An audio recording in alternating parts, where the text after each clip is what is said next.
we go, good. Okay, well, good afternoon, sir. For the record, if you would, please state your name and address. My name's Dennis White. My address is 71 Ivywood Drive in Selkirk, New York. Okay, and we appreciate your coming in here. We appreciate your service, obviously. I think the best way to do it is for you, if you could, just to kind of give us a little bit of a timeline when you joined the service and all of your involvement. And then after that, we'll get into some of the particulars of, I guess you were involved in Kosovo and Iraq and all that. So when did you first get involved with the service? One of my best friends in the New York State agricultural markets was a major in the National Guard, and he talked me into getting a commission as an officer in early 1989. I agreed, I looked into it, I talked to my wife at the time, and went to the M&A headquarters in Latham on exactly November 9th, 1989, and got commissioned as a captain, and went home and saw the news that the Berlin Wall fell that day. So it was a little piece of history that started my career. I was with the National Guard from that date through probably 10 years, 1999, as part of the 244th Med Brigade in New York City, and drilled at certain different locations to include West Point, the Marcy Armory in New York City. I was drilling with 2 veterinarians and a pharmacist, so the 4 of us would go to whatever our drill location was for that particular year. And then the biggest event, I became the medical company, Charlie Company, out of the 427th Forward Support Battalion, which was housed in Syracuse. But the Charlie Med Company was right here in this building. Right. I became the commander of that company, I think in 1998. 2 years here, our biggest mission at that point was the ice storm up in Clinton County, which was just devastating. Vivid memories of that. But shortly after that, I had also another friend who called me and said his position, he was retiring out of the Army Reserves in Brooklyn.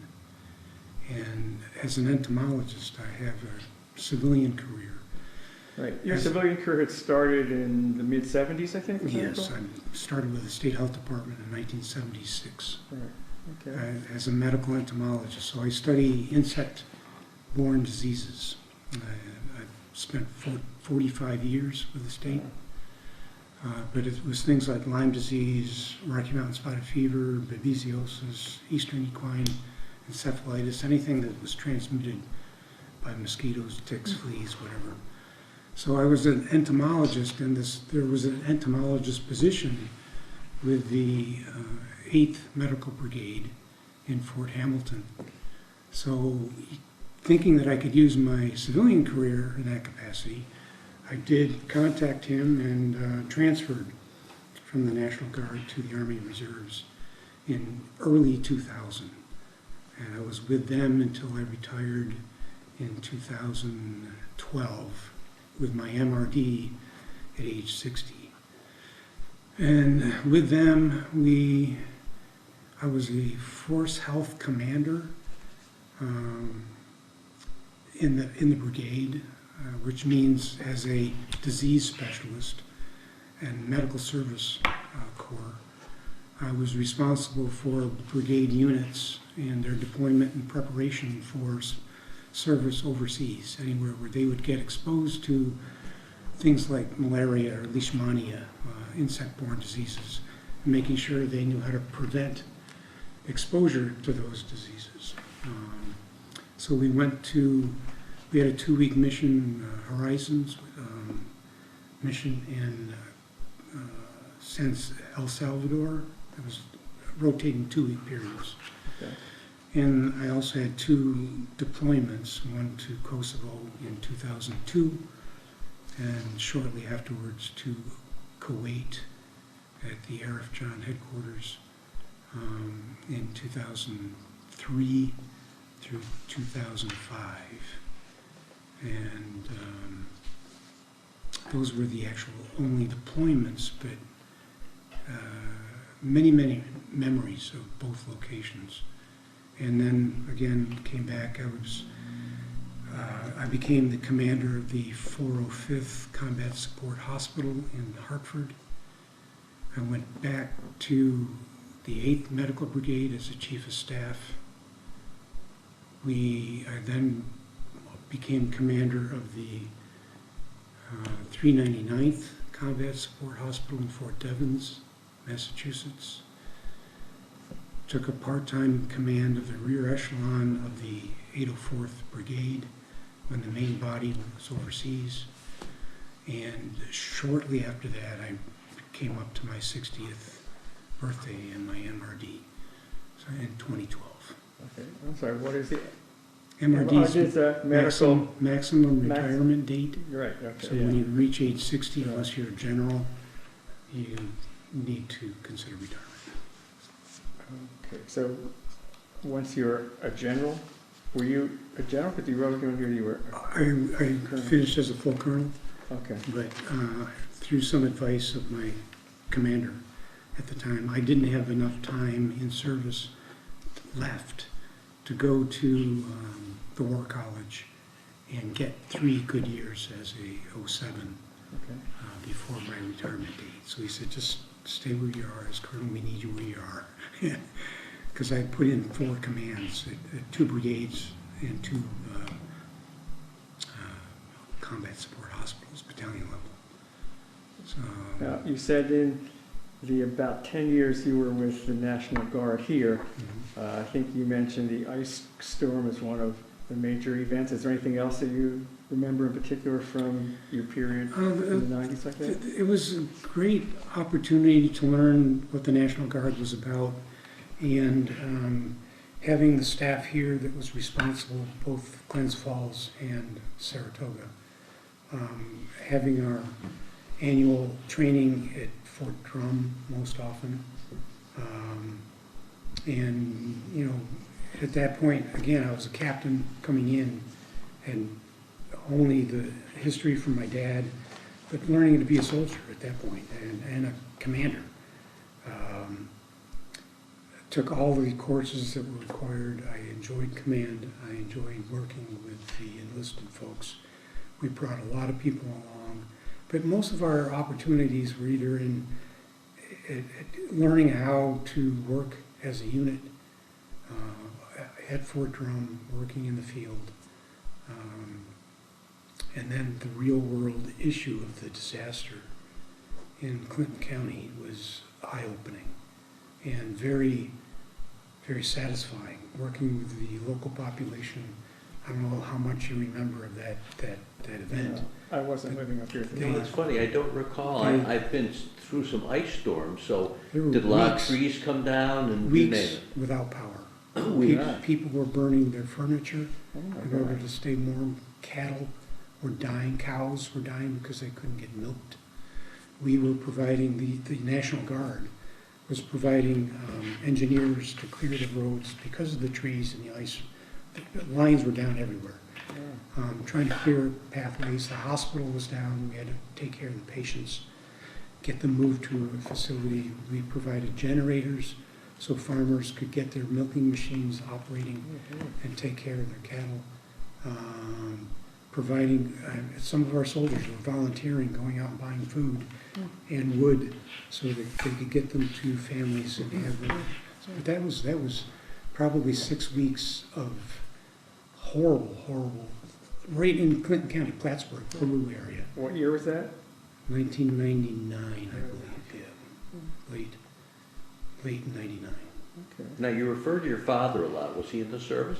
My father was a in the National Guard. He started very early as a lieutenant, probably when he was about 18 or 19, which would take us to about 1940 when he started.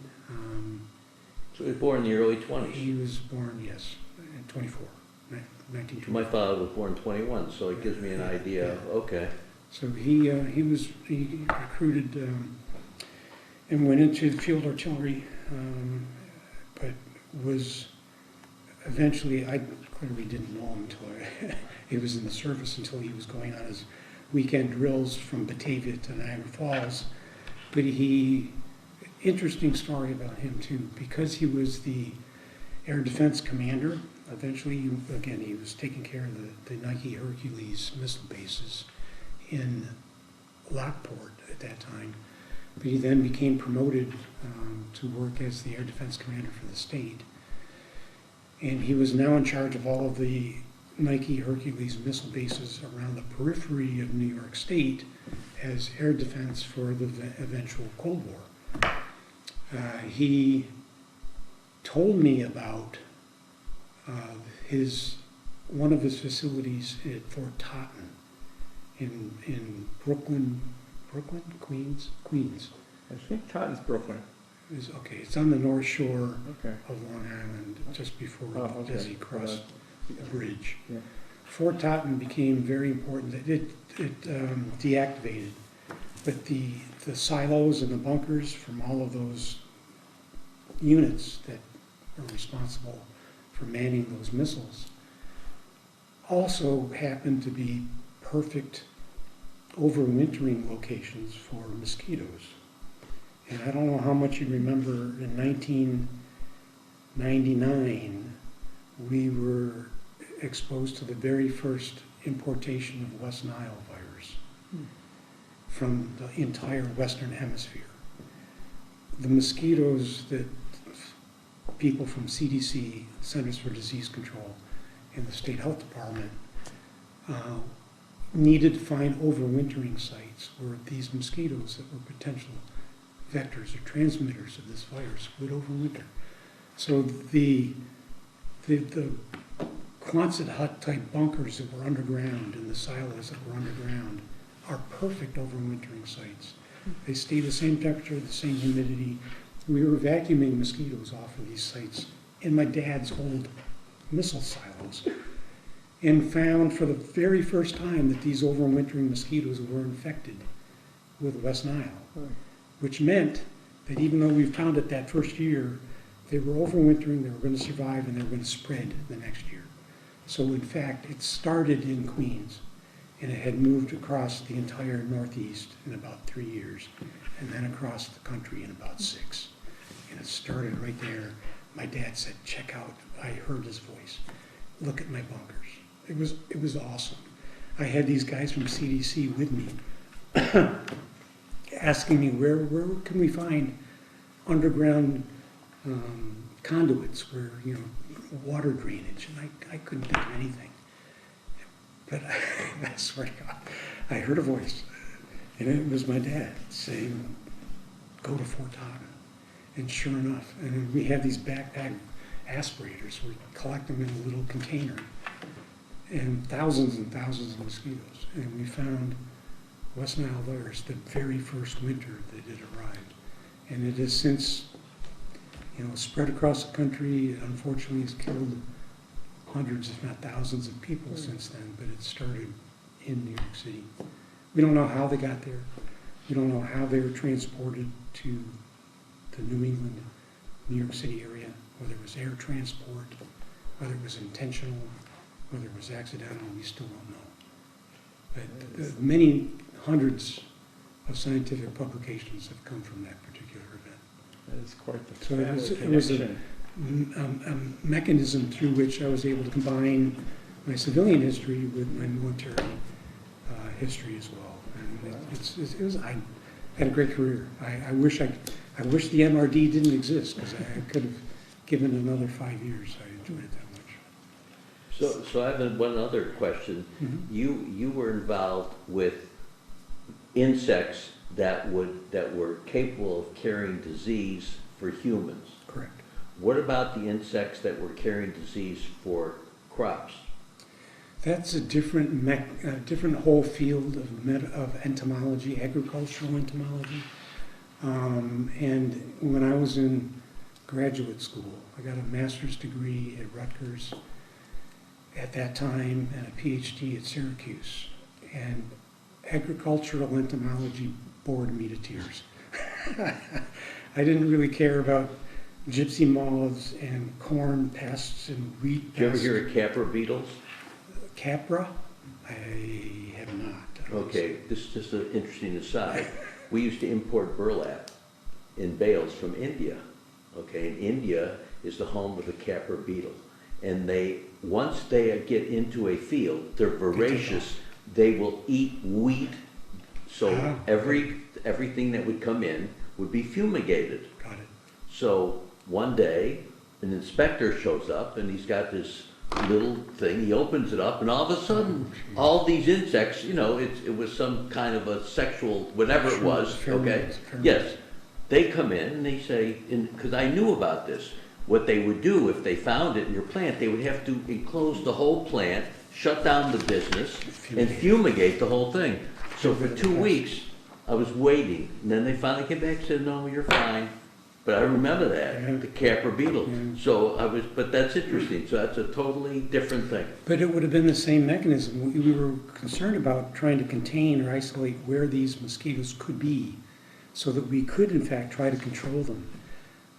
The Air Force, through CDC, again, the Federal Health Agency, was looking at Wright Air Force Base in Ohio to get the C-130s that are equipped for spraying purposes to fly up and down the entire East Coast from New Jersey to Cape Cod to try to spray and control those mosquitoes before they had a chance to dissipate.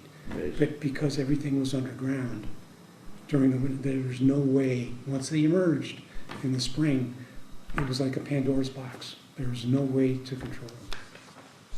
So you, one. No, I thought you wrote in your pre-interview form about your service in Kosovo. Mm-hmm. You want to explain Kosovo was a volunteer mission. They did announce looking for officers at that time. It was very soon after I joined the reserves, and I hadn't had any deployment experience. Again, I talked to my family. It was a 6-month mission. I would be the Force Health Protection Officer for KFOR, Kosovo Forces, in Pristina, Kosovo. It was the KFOR headquarters. I knew nothing about Kosovo. I certainly learned a lot with my research before I went. But I would work for alternating commanders of the public health component of KFOR. They alternated between France and Germany. So over the 6 months, I had a French commander and a German commander. There were something like 23 different NATO countries that supported the KFOR mission, coordinated out of command in Pristina, the headquarters in Pristina. There were different country national groups that were responsible for different sectors of Kosovo, the Spanish, the Germans, the Brits, the French, and we were responsible for providing the support and care as the health command for all of those sectors. Now, if you remember back when the Serbs swept through Kosovo and went back to Serbia, they deployed thousands of what were then called UXOs, unexploded ordnance, in the fields. And the biggest threat at that point were these mines, unexploded ordnance, that they would bury in farmers, construction people, any normal way of life, trails through the shortcut from a home residential area to a shopping area were littered with these mines. And we, as the KFOR headquarters and the health group, were responsible for getting those people, the natives of Kosovo, both Albanian and Serbs, there were still villages that were both nationalities who were injured by those mines into health care, whether it was a local hospital or whether it was being evacuated to another hospital out of country. So we, in our particular group, it was one of the most important missions I had ever experienced. Several of us broke into, again, not just U.S. forces, but other country teams as well, would break out into teams that would go into the Serb villages or the Albanian villages and work with the families, offer health care, offer dental care, offer eye vision care testing, clothing. We would help a school. We adopted a particular school and raised enough money that we were able to buy fuel oil so that they could heat their school for about 6 months. Right. Provided soccer balls. I mean, we bought a case, a huge box of deflated soccer balls so that we could give them out to the kids to play. We brought in people from home would ship in boxes of clothes that we would donate to the kids. And we'd all come back. It's funny because we'd come back from the Serb and Albanian villages and say the same stories. The same issues were affecting both the Serbs and Albanians, but they were bitter enemies. Their entire lives, generations of bitter enemies. And yet here they are co-living in the same area, dealing with the same issues. And it was like, well, we wish we could have schools started where they could bring in kids at a young age from both villages, both types of religious backgrounds, so that they'd grow together and they'd understand that they're really the same. But the villages themselves have Were they been never isolated. able to live in peace? They're still bitter enemies. Yeah. There's still skirmishes. Mitrovica in the north end of Kosovo is also a constant skirmish area. It's depressing. We really didn't make a dent. One of the biggest fun events, missions, the U.S. general was in command of the whole K4 headquarters. We were housed on the top of a hill that oversaw the village of Pristina and the mountains of Kosovo in the background. And in this particular area of Yugoslavia, Kosovo, millions of crows migrated up and down this particular valley. And the general that I reported to said, who's the force health? This was in front of this entire meeting of all the commanders, all the nation's commanders. Who's my force health protection officer? I answered in the back row up in this auditorium. I am. I said, I want you to take care of these goddamn crows.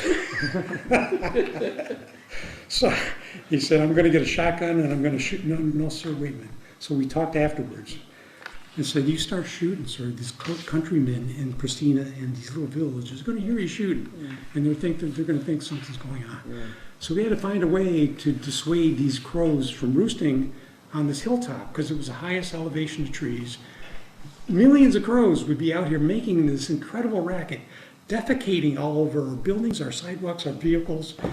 And one of the things we found, and one of the research things I found, I forgot what state it was, or city, but they used lasers. They employed a team of people that would go out with lasers and point it up in the trees at nighttime. The crows hated it, so they would all fly away. That worked for about 3-4 weeks, and he was very happy. But they came back. Then they came back with sunglasses. They came back. That was fascinating. One of the greatest impacts I felt I had in Kosovo. This was all in 6 months' time. I worked with the Pristina Kosovo Institute for Public Health. I met the public health commander for the country. I met a few of his staff. They were all doctors. I helped them write a research grant that we were going to submit to the NIH to help with one of their vector-borne diseases. We wrote it up together. We worked together. I would have to get a vehicle and a driver. We'd go into the institute. And we spent weeks writing up this grant to submit. And we submitted.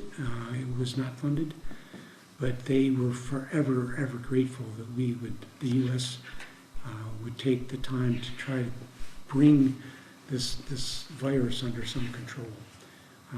But that was one of the greater missions I had. Again, it was only a 6-month Right. mission. Now, your other one was to Iraq. Would you like to talk about The that?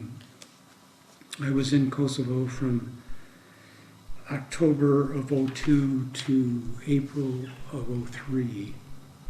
Again, as a volunteer to that mission. I came back to the 8th Medical Oh, Brigade. that's right. In Kuwait, right? I'm And, sorry. that was Kosovo. So I came back in April of '03, came back to the 8th Medical Brigade and drilled them as my unit in the summer of '03 and found out that they were next up for a mission to Kuwait. Right. So I had roughly 4 months off deployment and got redeployed. My family wasn't too happy about that. We thought we would satisfy the deployment urge with Kosovo, but the entire unit was now called up, Right. the 8th Medical Brigade, to go to Arifjan, the headquarters in Kuwait. And we got that activation. We left, I think, right before Thanksgiving to Fort Dix for the pre-deployment training. And just before Christmas, we took off for Kuwait. And it was them until roughly the early part of February of '05. I was again part of the brigade. We had our brigade general was in command of that particular mission. Is that General Lynch? General Lynch was the one in Kosovo. Kosovo, okay. He was out of Fort Hood, Texas. Okay. General Walter from California was our 8th Medical Brigade commander at that time. General Cienko from the 804th was there as we came in, so we were transitioning from the 804th, ironically, which I in the future became rear detachment commander for. But we took over from the 804th, the 8th Brigade came in to replace them. Right off the bat, I was put on the hotline. The very first mission, again, we arrived in January of '04. There was a 100-year storm. Here we're coming into Kuwait, a desert, dry cactus, camels. There was a 100-year storm. We get off the planes in Baghdad, get off the vehicles at Arifjan, and we're walking in mud. There was so much rain, and the ground wouldn't absorb it. It was just parched. What that effect had on all of the camps in Kuwait. Canvas tents, pallets as floors, rain, grass was growing. We saw grass in the desert like you wouldn't believe. The camels loved it. They were grazing on this grass. However, all of this water created mold. And again, I'm coming in as a disease Right. person. The infirmaries were being overrun with guys, soldiers, troops, with respiratory allergies. You said this created To mold? this mold. Yes, I'm allergic to that. The too. mold was pervasive. The Wow. pallets under these tents, you could skate on them. People were falling. They had to take the pallets out. The tents were moldy from the ground up. You couldn't live, you couldn't breathe, and it was my responsibility to come up with a solution for the entire country of Kuwait and wherever our facilities were. So what was your So when it solution? dried out, the mold didn't, They were still there. Again, they didn't have dehumidifiers. It was a desert, but it didn't really dry out. It was terrible. I mean, clothes, boots, these plywood floors, literally you could skate on them.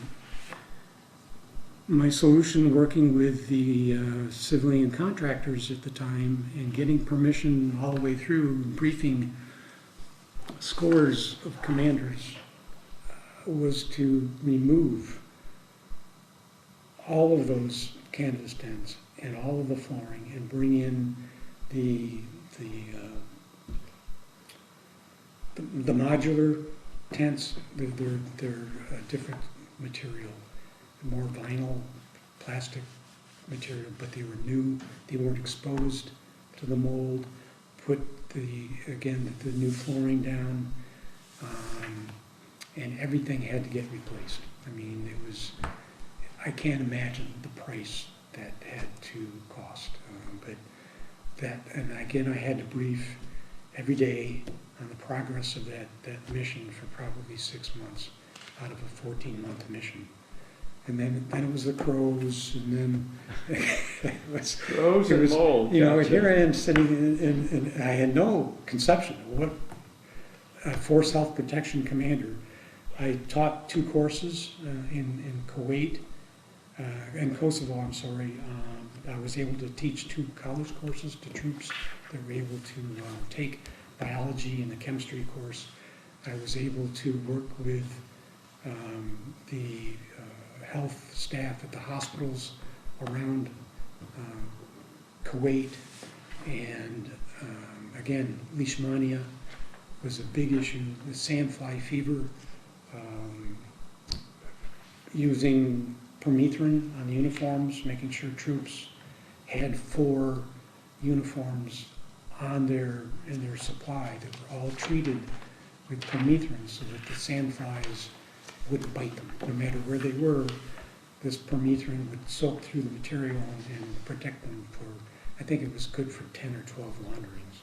So if they had 4 sets of uniforms, they could work in the field and not be exposed to this particular parasite. So it's been a great mission, and those were the deployments, and then I came back and Yeah. So dealt then what'd you with do? the commands. And then I had commander of the 405th in Hartford as the combat support hospital, getting them all trained up. One of those subsections did get deployed with the 325th out of St. Louis. I went back to the 8th Medical Brigade as the chief of staff for about half a year. Then the 399th opened up. I went back over there as their commander for a few years, and then the 804th got deployed, and I was the rear detachment command. And just about that time was coming up. We had one, that last summer that I was still in, 2012, many of our units were deployed around the country for training purposes. I think I visited, as their commander, I think I visited 13 states during that time frame, just to be with them as they were going through their training and pre-deployment training before I came home and checked out. Great career. I miss it. I miss the troops. I miss the staff. Great staff in all of my units. Many memories. Did you ever come across any insects that were unknown to you?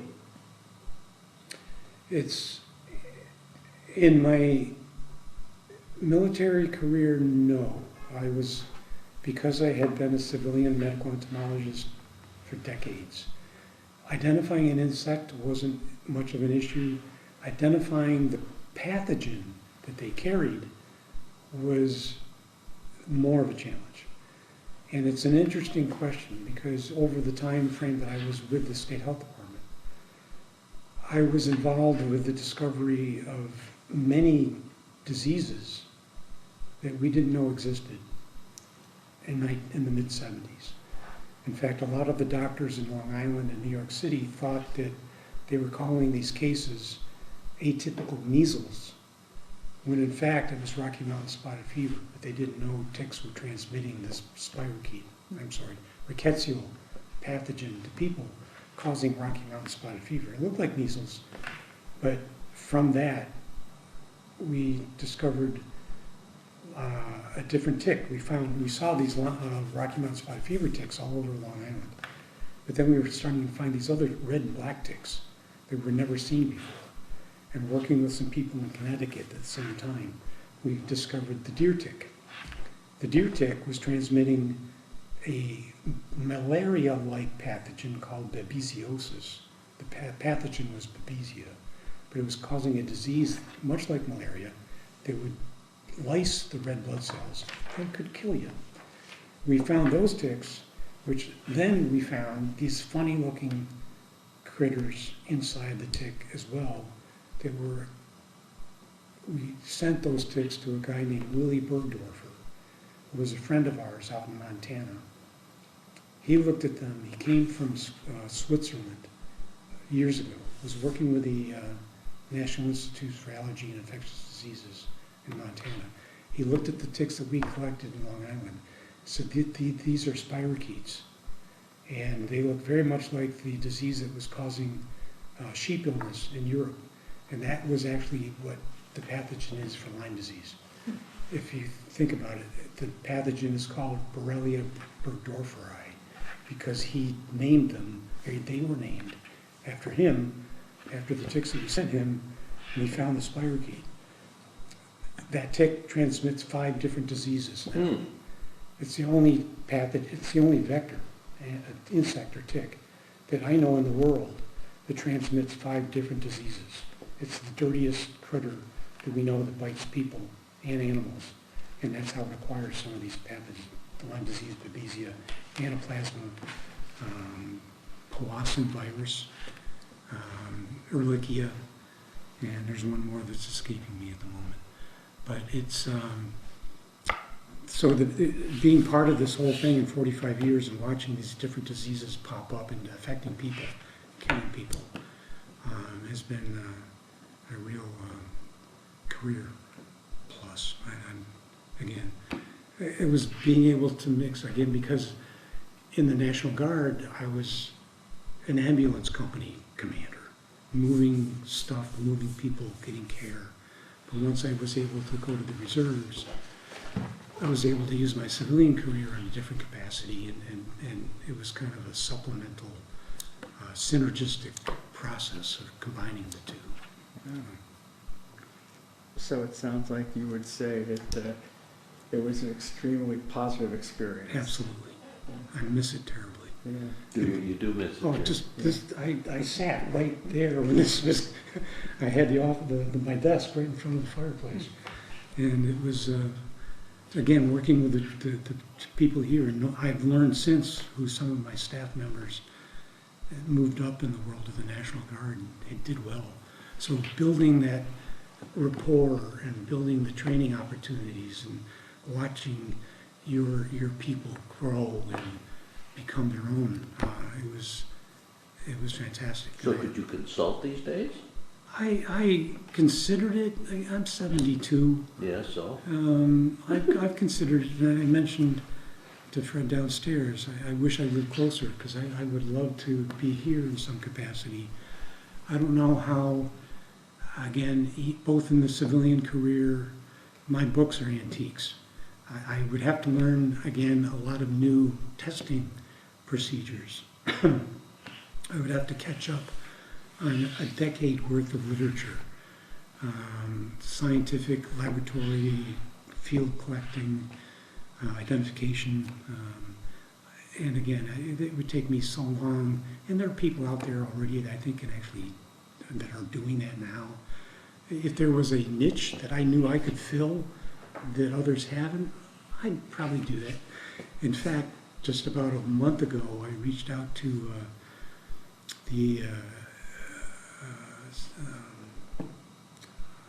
the educator for the Bethlehem School District and asked if they'd be interested, continuing education director, if they would be interested in something like a backyards bug course, that could get in there once a week for 10 weeks and teach anybody who wants to come in I know how a lot to deal of with retired people who live in that area. backyard bugs, Yeah. whether Yeah. it was mosquitoes, ticks, Yeah. or garden pests, Or They might structural be. pests, your trees, landscaping, grass. I could learn all of that in a relative hurry. But I suggested next spring, the 26, to do that. He said, yeah, that may be good. Let me know if you really want to pursue it. Let me know by October, November. So that was one thing I thought I might just reach out and do to keep that part of my mind active. I've been doing some woodworking, photography.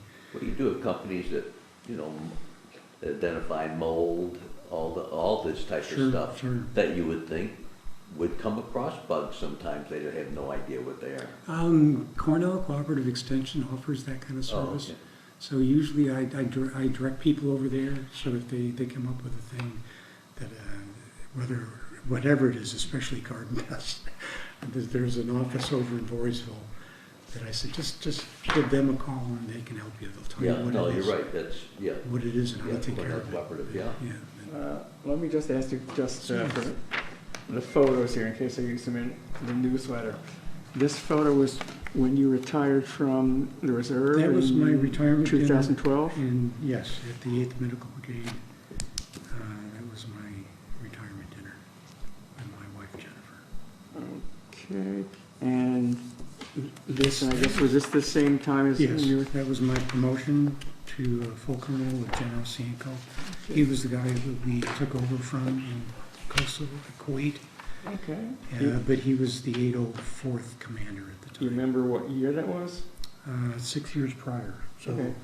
2006? 2006. Great. You know what's nice, Dennis, is that you're a veteran who isn't coming out of this scarred. I would agree. There were, I'm pretty good at compartmentalizing, and there were issues that through that time were devastating. Again, trying, Is this unpleasant? it may be. Okay, then why don't we, There was one episode with a father and a son. They carried his son to our headquarters in Kosovo, looking for health care. His son's leg was amputated by one of these UXOs. And they wanted, we did the emergency care, but he needed care elsewhere. And we're trying to break a few rules to get a helicopter to fly the civilian and his son to formal, more advanced hospital care. And the mechanisms that we were, and independent of the areas that we were, we couldn't get the formal understanding agreement to get him out and served. He ended up dying. The stories of the families in these Serb and Albanian villages and the trauma that they lived through. Walking with the scientists that I was working with at the Institute for Public Health, they took me out for lunch, but there was one on this path. There was a flag, and you could see where the path was well worn, but there was a UXO not 2 feet off. They were identified, but they didn't remove them. You could see in so many different areas these little flags that they would put up, knowing that, you take one step off, you're done. And they live like this. But to see the damage in the headquarters, the city of Pristina, when we were throwing in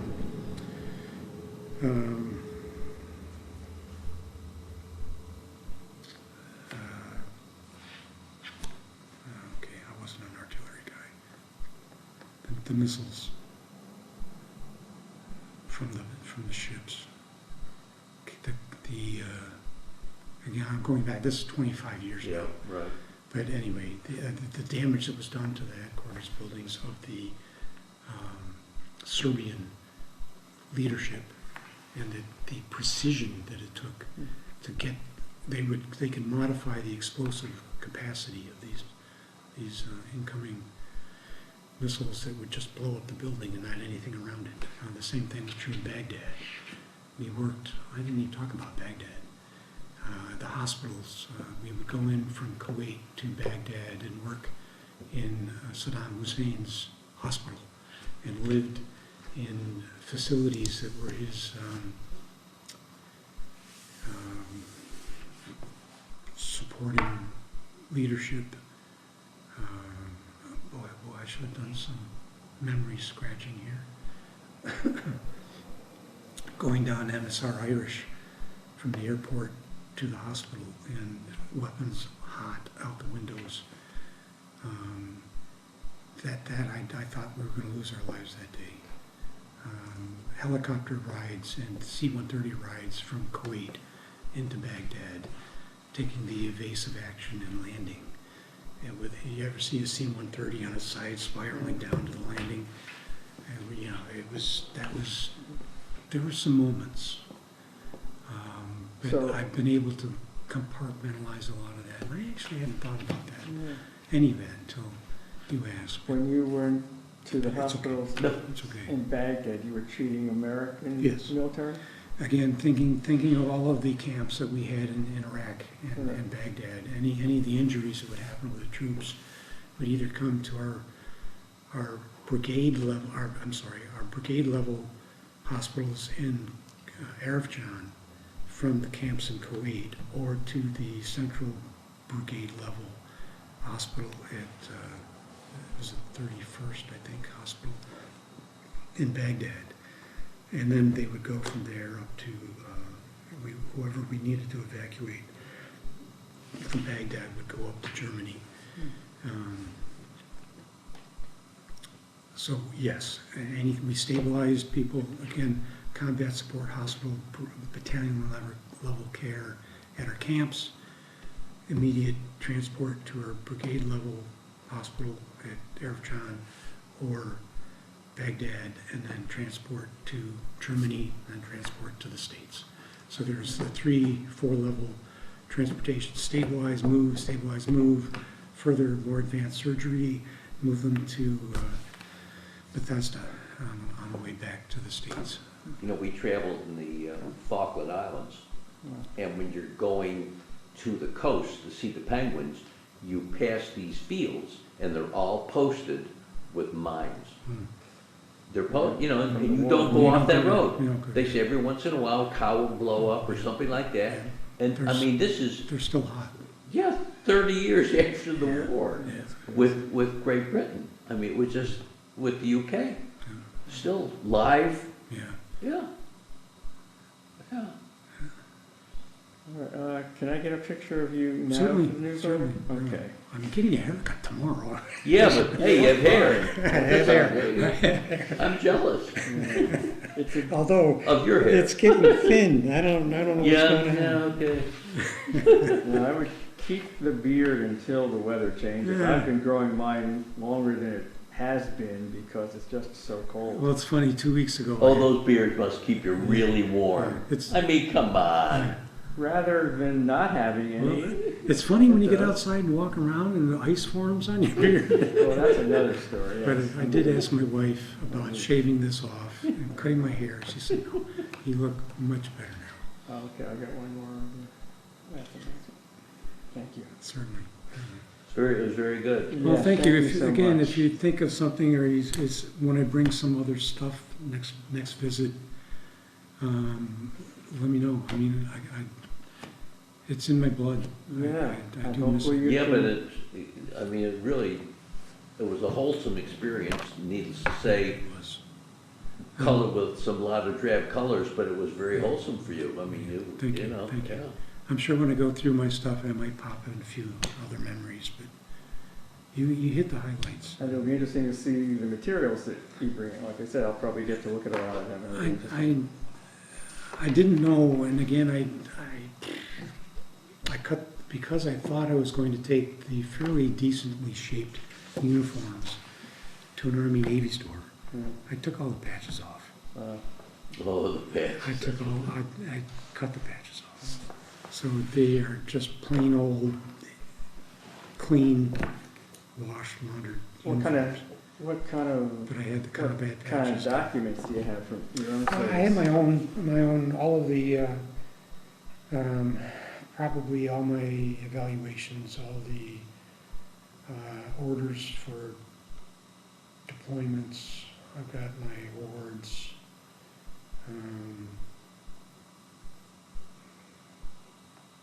My CV, my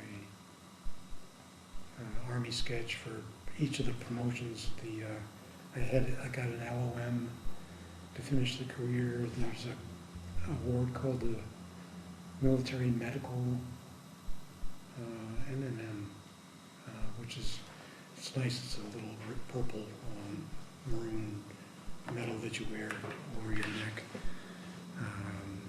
I have that right up, but I'm not sure if you want that kind of stuff. Well, I think, like you were saying, I mean, if you take some photos and Yeah, send them in I'll lay it all out on yeah. our table, and take some pictures and attach them and see if there's anything that sparks an interest and go from there. It's an easy trip. Yeah, thank you. My We're pleasure. gonna wait for Jim to press this so that we don't accidentally press something wrong, Delete. The wonders of technology. especially for the young. Oh, I'm there.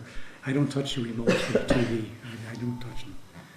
My wife knows everything. I don't touch them.